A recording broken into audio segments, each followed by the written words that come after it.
श्री गणेशाय नमः। श्री सरस्वते नमः। श्री गुरुभ्यो नमः। जगद्गुरु नरेंद्राचार्य महाराज की जय। सद्गुरु काडसिद्धेश्वर महाराज की जय। संत शिरोमणि गजानन महाराज की जय। आद्य जगद्गुरु रामानंदाचार्य महाराज की जय। सियावल्लभ रामचंद्र की जय। गुरुर्ब्रह्मा गुरुर्विष्णु गुरुर्देवो महेश्वरा। गुरुर्साक्षात् परब्रह्म तस्मै श्री गुरवे नमः। सार्थ श्री ज्ञानेश्वरी अध्याय 5वा। श्रीराम पापपुण्य अशेषे पासीची असतो न देखे आणि साक्षी होऊ न ठके एरी गोटी कायसी। पै मूर्तीचेनी मेळे तो मूर्तची होऊन खेळे परी अमूर्तपण न मिळे दादू लयाचे। तो सृजी पाळी संहारी ऐसे बोलती जे चराचरी ते अज्ञान गावधारी पंडू कुमारा। ते अज्ञान जय समूळ तुटे ते भ्रांतीचे मसैरे विटे मग कर्तृत्व प्रगटे मज ईश्वराचे। येथ ईश्वरू एकू अकर्ता ऐसे मानले जरी चित्ता तरी तोची मी हे स्वभावता आदीची आहे। ऐसे निविवेके उदो चित्ती तयासी भेदू कैचा त्रिजगती देखे आपुलिया प्रतीती जगची मुक्त। जैसे पूर्व दिशेच्या राऊळे उदया येताचे सूर्य दिवाळी केरी ही दिशा तियेची काळी काळीमा नाही। पुंडलिक वरदे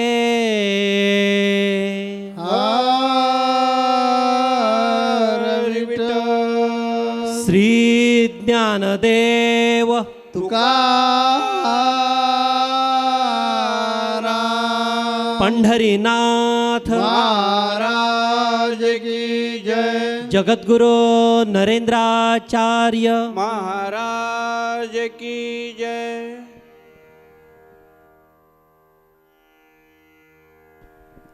अनंत श्री विभूषित जगद्गुरु रामानंदाचार्य श्री स्वामी नरेंद्राचार्य जी महाराज दक्षिण पीठाधीश्वर, इनके चरण कमलों में कोटि कोटि प्रणाम तथा सत्संग में उपस्थित सभी गुरु बंधुओं तथा बांधवियों को मेरा सांप्रदायिक श्री गुरुदेव। पिछले सत्संग में हमने ये सुना कि कैसे प्रभु श्री कृष्ण अर्जुन को उस दिव्य पुरुष के लक्षण बता रहे हैं कि कैसे वो संत, वो महात्मा जो कि ब्रह्म ज्ञान से आत्मज्ञान से परिपूर्ण है, वो इस व्यवहारिक जगत में कैसे व्यवहार करता है, उसके जो है गुणों का जो है वर्णन श्री कृष्ण कर रहे थे। आज उसी श्रृंखला में हम सुनेंगे कि कैसे श्री कृष्ण आगे और उस दिव्य पुरुष के जो है गुणों का वर्णन करेंगे। श्री कृष्ण अर्जुन से कहते हैं कि हे अर्जुन, ये जो ज्ञानी पुरुष रहता है जो कि कर्म प्रधान होता है, उस कर्म प्रधान ज्ञानी पुरुष का व्यवहार इस जगत में कैसा होता है, अब ये तुम सुनो।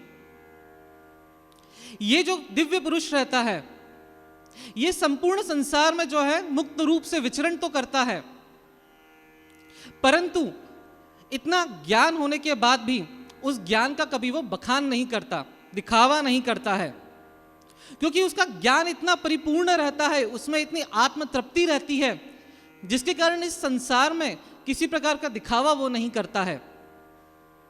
अर्जुन, ये बात याद रखो कि इस संसार का सबसे बड़ा जो ज्ञान है, ज्ञान रूपी जो धन है, वो उसका अधिपति होता है, उसका मालिक होता है, जिसके कारण इस संसार की नश्वर चीजें उसके सामने जो हम सुख बोलते हैं, सांसारिक सुख, वो बिल्कुल भी नगण्य रहते हैं।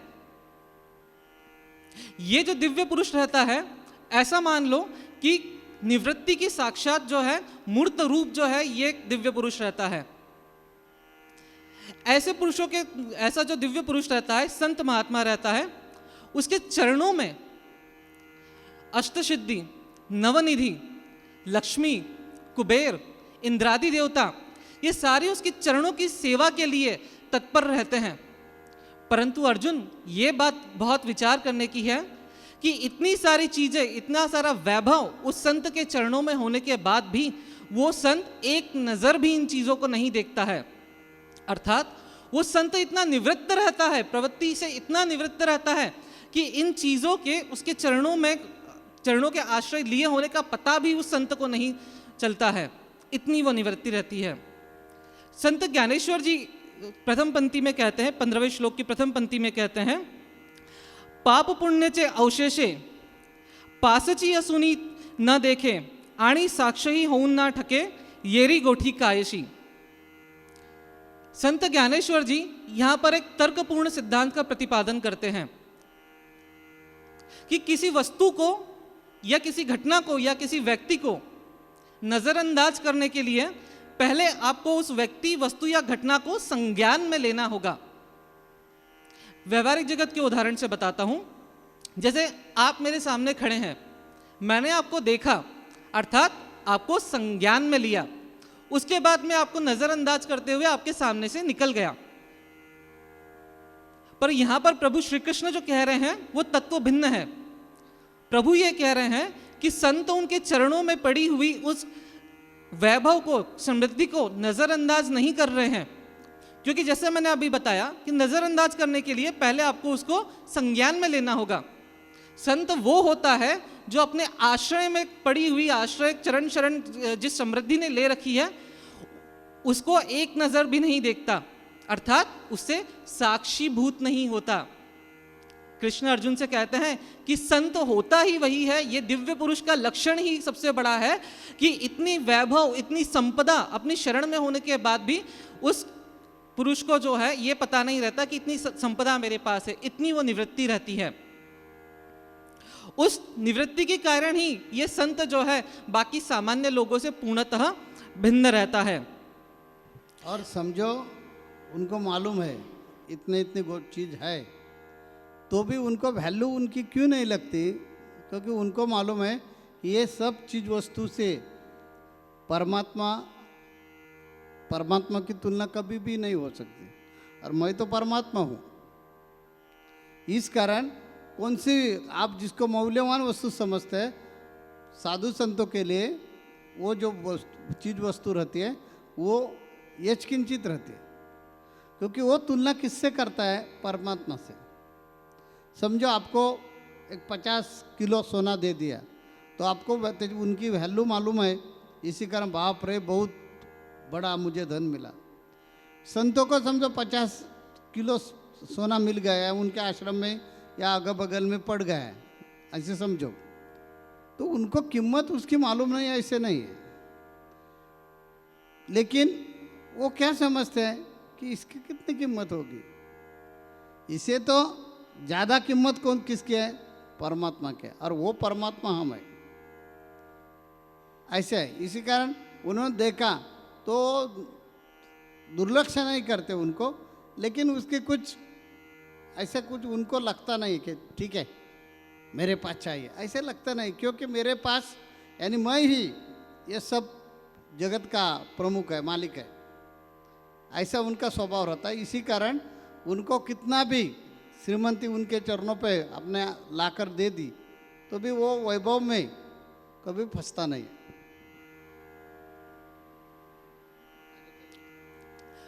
जैसे अभी हमें जगतगुरु श्री ने बताया कि वो संत, जो वो दिव्य पुरुष जो रहता है, वो कभी भी हमारे प्रापंचिक सुख जो रहता है, प्रापंचिक सुखों को ज़्यादा महत्व नहीं देता है, क्योंकि तुलना करने योग्य चीज़ ही नहीं है।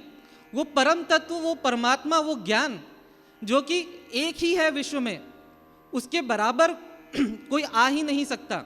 इसके लिए संत जो है उसकी तुलना उस परम ज्ञान से, उस परम धन से कभी करते ही नहीं है। इसीलिए वो समाधानी रहते हैं, वो निवृत्त रहते हैं। आगे श्री कृष्ण कहते हैं कि अर्जुन जो स्वतः के चरण शरणों में पड़ी हुई इतनी संपदा और वैभव को नहीं देखता है या उसको महत्व नहीं देता है, वो और किसी से क्या सुखों की अपेक्षा करेगा। उसकी क्या लालसा होगी कि वो और किसी से कुछ अपेक्षा करे कि ये व्यक्ति मेरे लिए ये वस्तु करेगा, क्योंकि उसके चरणों में इतना वैभव है।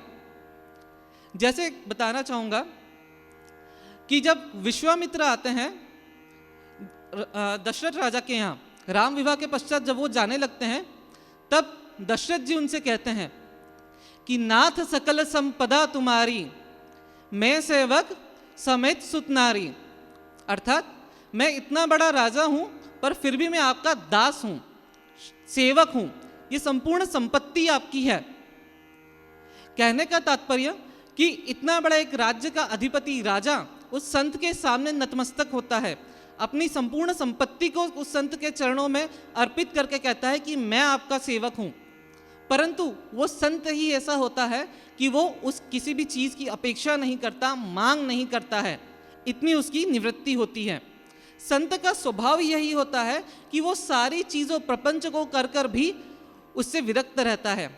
जैसे अभी हमने 2 से 3 सत्संग पूर्व सुना था कि वो दिव्य पुरुष जो रहता है, कर्म के बारे में हमने ये सुना था कि वो कमल की भांति रहता है, जैसे कीचड़ में कमल रहता है, परंतु वो जो कीचड़ है वो कमल को नहीं लगता। वैसे ही ये दिव्य पुरुष संत रहता है कि वो सारा संसार करता है परंतु फिर भी उससे विरक्त रहता है। ये संत की विरक्ति कैसी रहती है, ये मैं आपको एक दृष्टांत के माध्यम से बताना चाहूँगा। एक व्यक्ति रहता है, उसने एक संत के बारे में बहुत कुछ सुन रखा रहता है, बहुत महात्माएं सुन रखी रहती है, कथाएं सुन रखी रहती है कि बहुत विरक्त है, बहुत सिद्ध है। तो उस व्यक्ति के मन में इच्छा जागृत होती है कि जाकर उस संत के दर्शन किए जाए। वो व्यक्ति अपने गांव से पैदल यात्रा करके उस दूसरे नगर को जाता है जहां पर वो संत रहते हैं। अब वो जाते से देखता क्या है कि उस संत के रहने का स्थान जो है एक बड़ा सा महल बना हुआ है। वो प्रवेश करता है, संत से मिलता है, संत बड़ी आत्मीयता से उससे मिलते हैं और अपने कुछ शिष्यों को कहते हैं कि इनके रहने की, खाने की सारी सुविधाएं उत्तम तरीके से कीजिएगा। अब वो व्यक्ति जो दर्शन के लिए जाता है, वो संत का वैभव, महल, ये सब देख के बहुत ही आश्चर्यचकित होता है, क्योंकि उसका मानना था कि संत जो है ये तो ऐसे व्यक्ति के यहाँ मैं आ गया हूँ जो कि बिल्कुल ऐश्वर्य में जीता है, समृद्धि में जीता है, वैराग्य नहीं है इसमें कुछ। अब उस व्यक्ति की सेवा के लिए 4 शिष्य लगा दिए जाते हैं, उसके खाने की उत्तम सुविधा, सारी अच्छी क्वालिटी की चीज़ें भरपूर उसे दी जाती हैं। पर वो व्यक्ति जिस आशय से आया था, उसके मन में वो आशय जो है उसकी पूर्ति नहीं होती है। तो वो उसके मन में यही आता है कि मैं गलत जगह पर आ गया हूँ, क्योंकि यहाँ ये संत जो खुद ही इतनी माया में फंसे हुए हैं, ये मुझे क्या वैराग्य दिलाएंगे। कुछ दिन बाद वो व्यक्ति उस संत से विदा लेता है। जाते हुए वो अनमने मन से बस कहता है कि आप भी कभी हमारे गांव आइए, पधारिए, क्योंकि उसे ये पूरा पक्का पता था कि इतने ऐश्वर्य में जीने वाला व्यक्ति कभी इतने आराम को छोड़कर बाहर नहीं आएगा। तो वो संत उसे कहते हैं कभी क्यों, मैं अभी तुम्हारे साथ चलता हूँ। और वो संत भी उस व्यक्ति के साथ चलना प्रारंभ करते हैं। अभी कुछ ये लोग बस 10-15 मिनट के अंतर पे ही चले होंगे कि वो व्यक्ति रुकता है और महाराज जी से कहता है, महाराज जी हमें वापस आपके महल जाना होगा। वो संत पूछते हैं क्यों? तो वो व्यक्ति कहता है, महाराज जी मेरा रुमाल वहाँ पर छूट गया है। तो वो संत हंसते हुए कहते हैं, पुत्र यही तुम में और मुझ में अंतर है, यही सामान्य इंसान और संत में अंतर है कि तुम्हारी जो माया है वो एक रुमाल में फंसी हुई है, तुमसे एक रुमाल नहीं छूटता। और संत होता वो है जो संपूर्ण समृद्धि उसके पास होने के बाद भी उसमें फंसता नहीं है। मैंने एक क्षण में ये सारी चीज़ें छोड़ दी और तुमसे एक रुमाल नहीं छूट रहा है। तात्पर्य कि संत सारे वैभव के मध्य में रहते हैं, परंतु फिर भी उस वैभव में, उस समृद्धि में, उस लक्ष्मी में, या यूँ कहें कि उस माया में कभी भी फंसते नहीं है। ये संत का वास्तविक लक्षण होता है। ऐसे व्यक्ति के, ऐसे संत के नाम से ही जो है भक्त का कल्याण होगा। है अर्जुन, इसके लिए ऐसे संत की शरण में, ऐसे सदगुरु की शरण में जाकर ही तुम्हारा कल्याण होगा। आगे श्री कृष्ण कहते हैं कि जीव जो है वो अज्ञानवश परमात्मा को, परमात्मा के स्वरूप को गलत समझ लेता है। अभी तक हमारी जो धारणा है कि वो परमात्मा जो है वो चराचर सृष्टि का निर्माण करता है, उसका पालन करता है, उसका संहार करता है, ये सत्य नहीं है, ये हमारा अज्ञान है। क्योंकि जब वास्तव में जीव को आत्मज्ञान प्राप्त होता है तो सबसे पहले आत्मज्ञान होने पर जीव को ईश्वर का वास्तविक स्वरूप पता चलता है कि ईश्वर यह परम अकर्ता है। फिर जीव को यह पता चलता है कि परमात्मा तो मैं ही हूं। चूंकि परमात्मा ये परम अकर्ता है और परमात्मा मैं ही हूं, तो मैं भी परम अकर्ता हुआ। एक बार जब जीव के अंतकरण में यह भाव उत्पन्न हो जाए कि परमात्मा और मैं एक ही हूं, तो जीव का अकर्तापन स्वतः ही सिद्ध हो जाता है। फिर अर्जुन, एक बार जीव के मन में, अंतकरण में यह भाव स्थायी हो गया, फिर ऐसे दिव्य पुरुष के अंतकरण में तीनों लोकों में एक भी भेद नहीं दिखाई देता है। अर्थात उसकी दृष्टि से जब वो यह संपूर्ण विश्व को, ब्रह्मांड को देखता है, तो उस चराचर में उसे एक ही ब्रह्म का ज्ञान होता है, एक ही ब्रह्म का ध्यान रहता है। फिर ऐसा पुरुष जो है, ऐसा संत जो है, वो केवल और केवल एक ब्रह्म से ही तदाकार रहता है, साक्षीभूत रहता है। ऐसे संत की स्थिति क्या होती है, एक पंक्ति द्वारा समझते हैं। किसको पत्थर मारे यहां कौन पराया लगता है, किसको पत्थर मारे यहां कौन पराया लगता है, शीश महल में हर चेहरा अपना सा दिखता है। अर्थात जब हम आईने से बने हुए घर में कोई व्यक्ति कहीं भी देखेगा तो उसको स्वतः का ही चेहरा दिखाई देगा, खुद का ही रूप दिखाई देगा। ऐसी उस संत की स्थिति होती है कि स्वतः के अंतकरण में जब ब्रह्म दिखाई देता है तो बाकी सर्वत्र देखने पर उसे वो एक, केवल एक ब्रह्म ही दिखाई देता है। संत ज्ञानेश्वर जी ज्ञानेश्वरी में कहते हैं कि जहां तक मैंने पढ़ा है तो व्याकरण के अनुसार उपमा अलंकार का सबसे सर्वश्रेष्ठ प्रयोग जो है ज्ञानेश्वर जी ने बड़ी काव्य कुशलता से किया है। वो कहते हैं, जैसे पूर्व दिशेचा रावळी उद्या येची सूर्य दिवाळी की ये रशी दिसात तेची काळी काळीमा नाही। अर्थात पूर्व दिशा के घर प्रकाश का जैसे ही दिवाली पर्व प्रारंभ होता है, वैसे ही बाकी दिशाओं की भी कालीमा जो है, अंधकार है, वो नष्ट हो जाता है।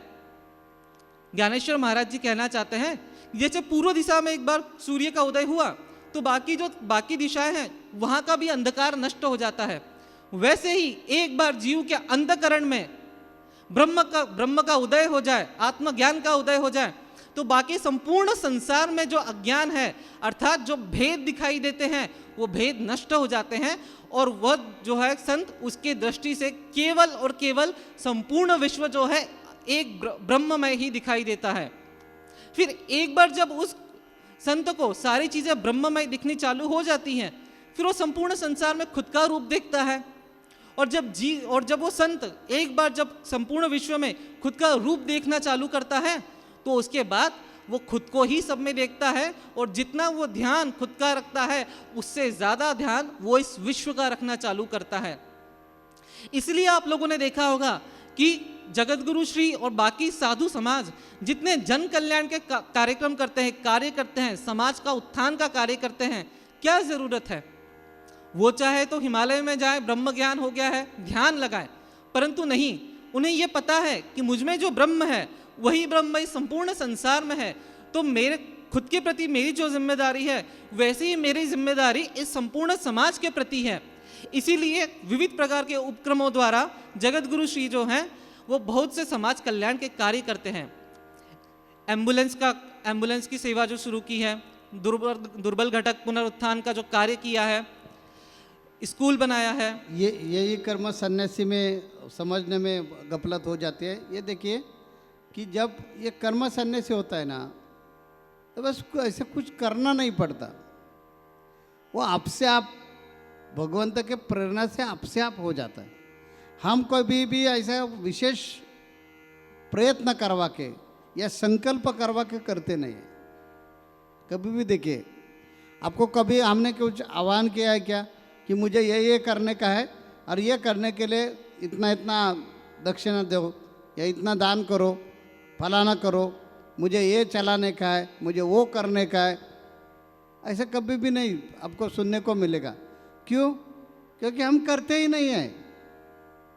ये कार्य जो है ये हम करते ही नहीं है, पहले ये बात ध्यान में रखिए, क्योंकि वो कर्म से विरक्त रहता है। अभी अभी हमारे रोहित ने बताया कि उनके पास सुख और दुख नज़दीक रहता है तो भी उनके ऊपर कुछ परिणाम होता नहीं है। क्यों परिणाम होता नहीं? क्योंकि हमें उनके मूल्य मालूम है कि उनका मूल्य क्या है, ये मालूम है। और परमात्मा से कोई भी चीज़ का बरोबरी हो ही नहीं सकते, और वो तत्व हम ही है, पूरे चराचर में फैला हुआ है।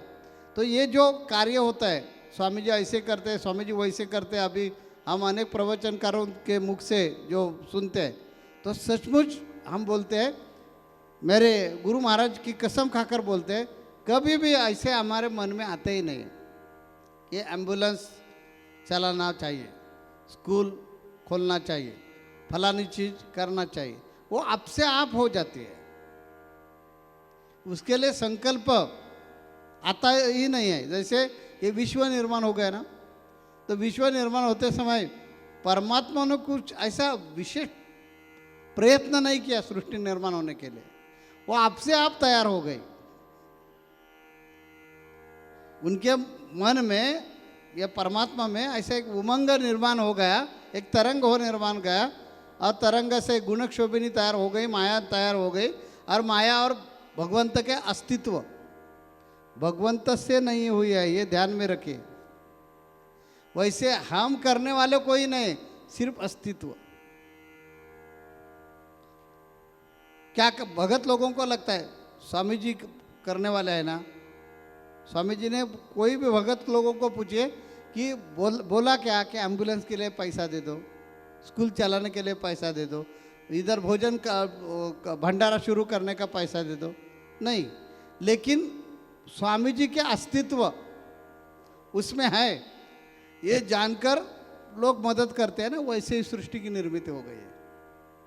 ये जो पूरी सृष्टि, ये पूरा संसार जो निर्माण हो गया, परमात्मा जो है, परमात्मा के अस्तित्व और माया, ये दोनों के मिलन से ये सृष्टि की निर्मित हो गई। वैसे है जो विरक्त रहता है, जो सन्यासी रहता है, वो सन्यासी का सिर्फ अस्तित्व बस, और उनके नाम पर ही वो सब चलता है। उसमें से वो पाप भी लेते नहीं है और पुण्य भी लेते नहीं। ऐसा है अर्जुन। ये बात बार बार बार बार अनेक सत्संग में आ रही है। ऐसे क्यों आ रही है? तो उसका प्रमुख उद्देश्य है कि अर्जुन को तैयार करने का, युद्ध करने के लिए। और अर्जुन को भगवान कृष्ण ये समझा रहे हैं कि आपने युद्ध किया ना, तो जो मन में है ना वो भाव हटा दे। जैसे अभी मेरे मन में कभी भी ऐसा भाव रहता नहीं है कि इतना कार्य हो गया, इतना संप्रदाय अनेक राज्यों में गया है, कुछ नहीं।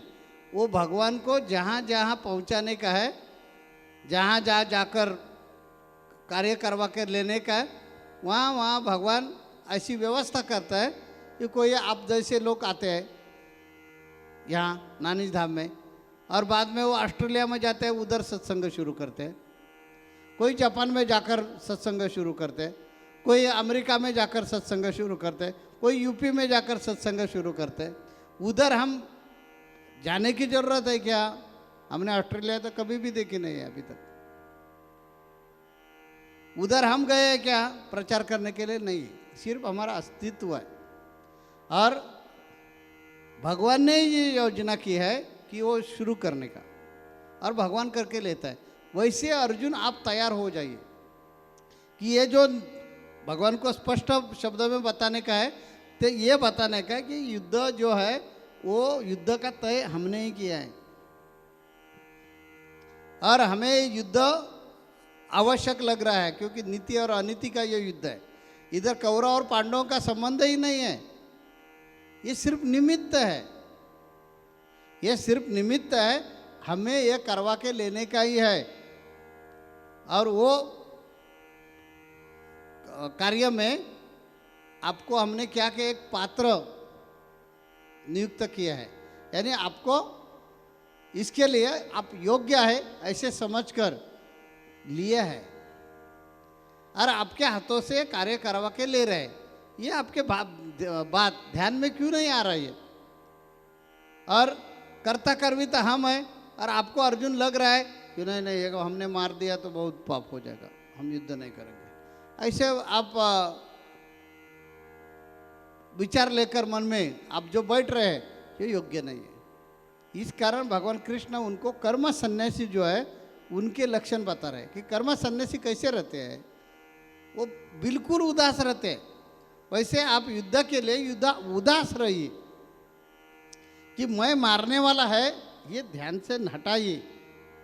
जैसे कर्म सन्यासी लोगों के पास सुख और दुख अगल बगल में ही रहता है ना, यानी पाप और पुण्य अगल बगल में ही उनके रहता है, तो भी उन पर कुछ भी परिणाम होता नहीं, वो कभी भी फिक्र नहीं करते। वैसे जब आप फिक्र छोड़ देंगे तब आपके हाथों से अच्छा कर्म हो जाएगा। ये भगवान को अर्जुन को समझाने का है और ये प्रयत्न ये पंक्ति से भगवान ने किया है। अभी हम आगे अगले सत्संग में भगवान कृष्ण और भी अर्जुन को क्या समझा रहे हैं वो जरूर सुनेंगे। जगत गुरु नरेंद्राचार्य महाराज की जय। सद्गुरु काड़ सिद्धेश्वर महाराज की जय। संत शिरोमणि गजानन महाराज की जय। आद्य जगत गुरु रामानंदाचार्य महाराज की जय। सिया वल्लभ रामचंद्र की जय।